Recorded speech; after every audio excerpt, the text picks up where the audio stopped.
Hey guys, Electro Ninja here, and welcome back to Electro Ninja's Lab. In today's video, I am here with Vegemite.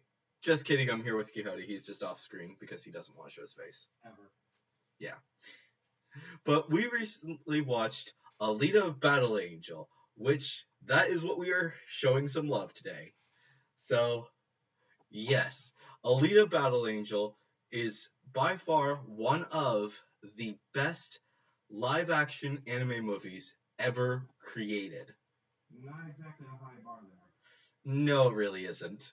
Considering the fact that the two best live-action anime movies that have come out is Alita Battle Angel and Detective Pikachu, that's really not a high bar. So, Yeah, Detective Pikachu is kind of more of a video game movie. yeah. It's also not a lot of good. There's not a lot of good things of those either, unless you're talking to us, in which we say Prince of Persia was good. Prince of Persia was good. It was a fun movie. Yeah, but a lot of people hated it, so sorry. But but before these two even came out, the best one was probably Death Note, which is really, really sad because that was a terrible movie. Never saw it. He's never seen it. I have. It was awful. Don't watch it if you haven't seen it. I'm actually going to be forcing him to watch it soon. But that's beside the point.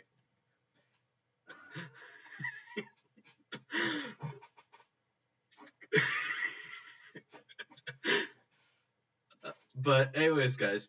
So what exactly is Alita Battle Angel? Well, Alita Battle Angel is, of course, about Alita, who is kind of a robot, kind of a cyborg.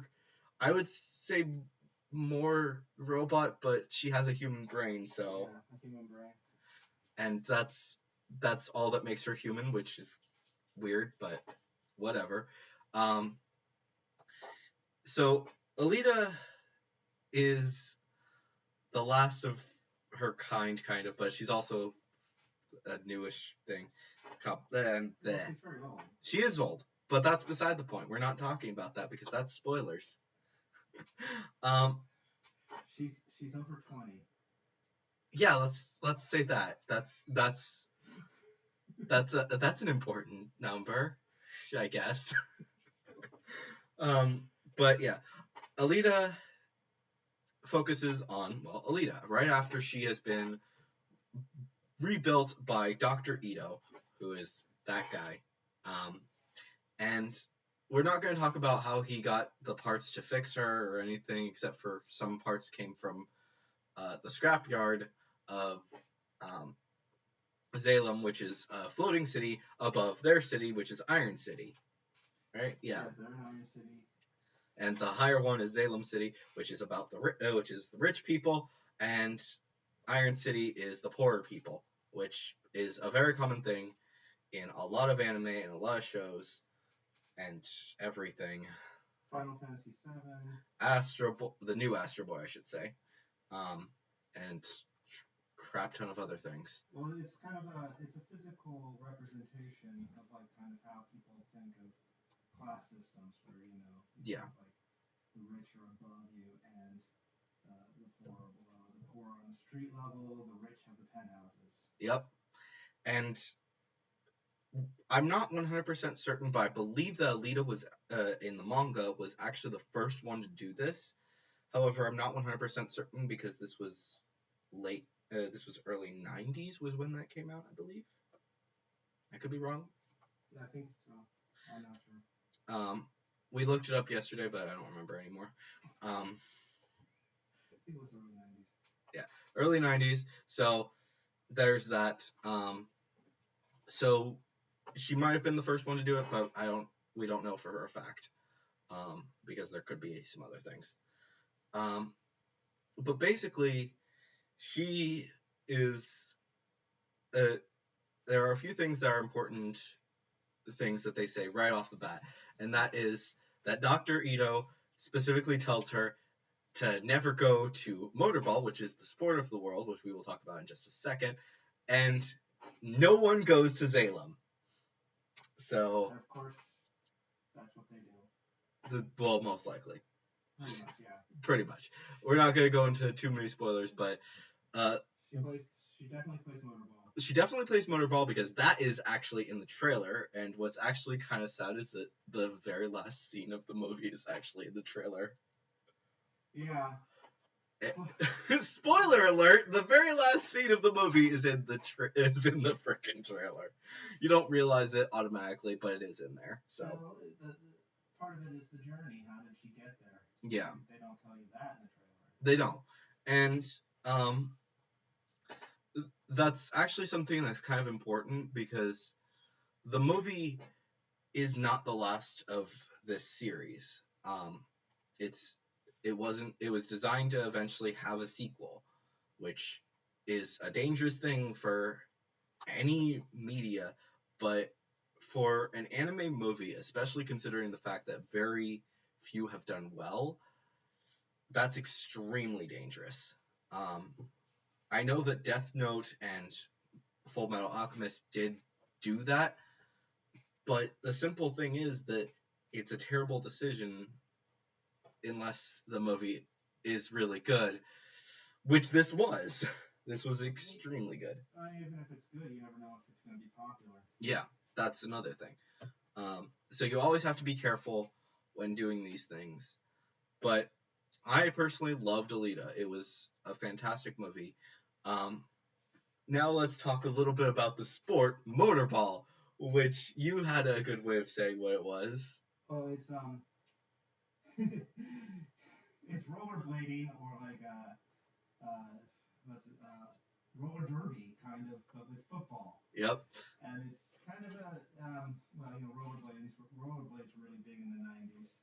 I think Honest Trailers made a joke about that.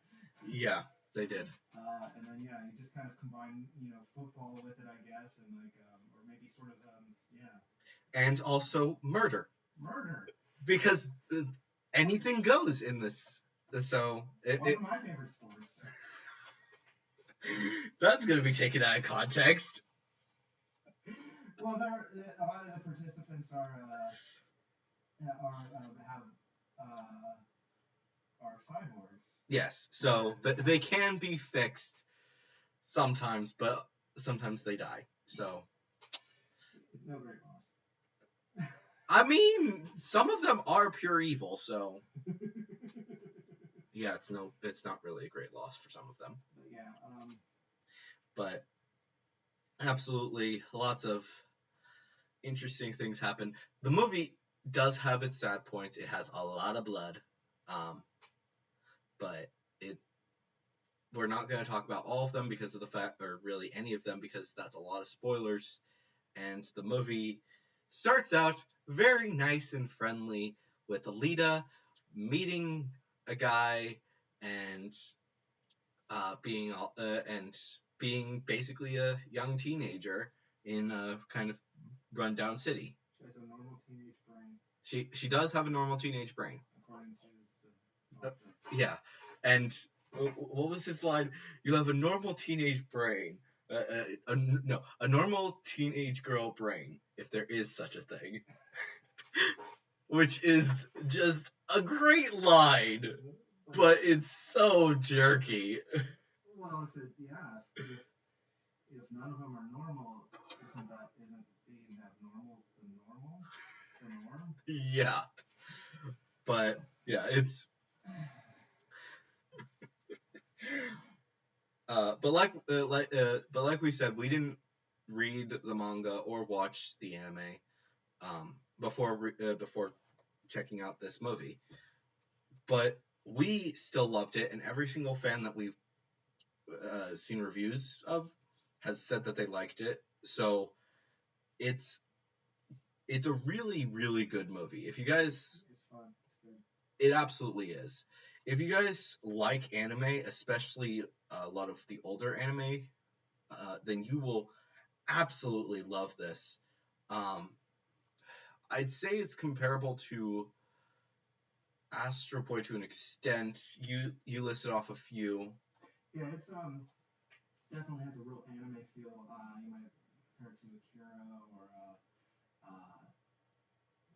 Metropolis, some of those things. But it's a good science fiction movie, but it has that kind of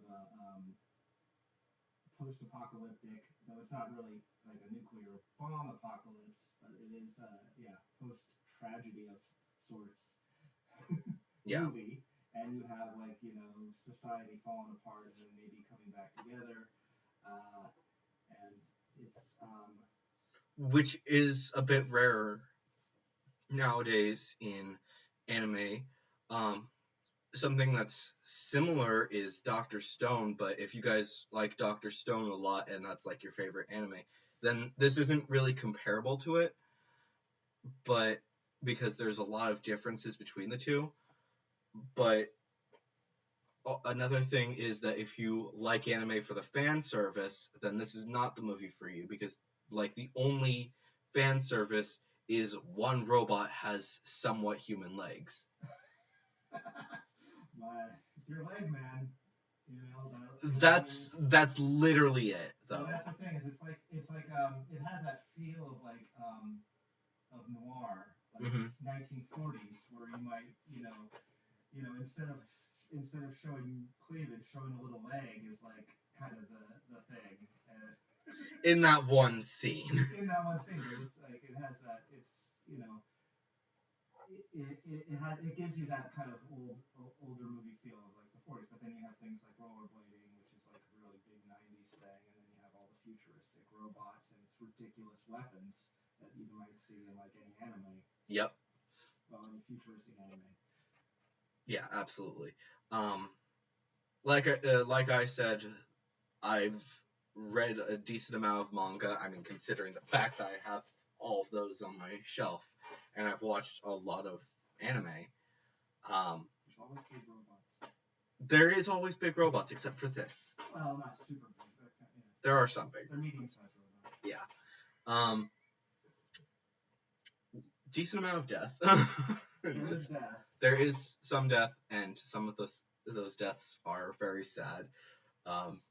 We're not going to say what they are, but should we at least warn some people, like animal lovers? Animal lovers. The funny thing about that is like that is not shown. It's off camera. Yeah, there's one animal death in the entire movie, and that's not shown on camera.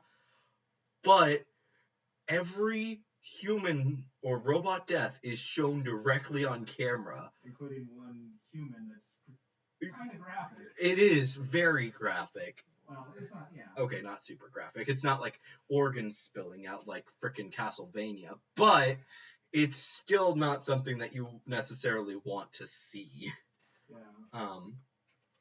Definitely would put it in the PG-13 range where it should be. Yeah, and that's where it is. So, if you are young, then don't watch this. If you're someone who doesn't like violence, then don't watch it. But anyone else, you'll enjoy this movie. It's got a lot of fun things and a lot of fun characters. So if you guys enjoy this, then definitely do check it out. Unfortunately, though, it's probably one of the hardest movies to find. Mostly because of the fact that it's not on any of the major streaming services. So it's not on Hulu, it's not on Netflix. You might be able to find it rentable at Redbox, but we bought it just so that we have it. So there is that. Well, then you have it. Then you have it. But any other, unless you're buying the movie itself from like Best Buy or Amazon or something like that, then it's going to be a challenge to buy and it's going to be a challenge to find. So, yeah. But if you enjoy anime or you enjoy cool action set pieces, then definitely check it out. I wouldn't necessarily compare it to the Avengers completely, but it does have some of that vibe. Not much, but a little bit. I don't know. It's an action movie. It is an action movie. It has action. So, you'd probably enjoy it. It's science fiction. Yeah. It's got robots. and cyborgs. And holy cow, some of those scenes are just disgusting, but It's a good movie. it's a great movie. It gets 4 thumbs up from us. And out of 10, I would personally give it an 8.5 out of 10, I'd say. 8.5, that's good. What would you say? 8.4. 8.4? Okay. And that's So, slightly less than you. yeah. But if we were to compare it to literally any live action anime movie, then it gets a 100 out of 10. That low bar again. Again, like we've said, the low bar. There's an extremely low bar when it comes to live action anime movies. But the nice thing is that what we're mostly saying in this video for Show It Some Love is that we want more anime movies and video game movies like this, because this was amazing. And I know that if we get more things like this, we will be moving forward in the right direction. So, yeah. But anyways, guys, I hope you guys have enjoyed this video. If you did, please leave a like. Leave your thoughts on this movie down in the comments below. If you enjoyed this movie, please let us know. And if you guys are new, please subscribe and ring that notification bell, because that helps us out a ton. And also make sure to go and click the iCard up there and check out Quixote's latest video, the Vegemite thing. He did a video on Vegemite and how to eat Vegemite. So definitely go check that out. With his help. With my help. So definitely go check that out. But anyways, guys, I have been Electro Ninja. He has been Quixote. And Vegemite has also been here. But anyways, guys, we will see you guys in the next video. Or I will see you guys in the next video. But on. Bye.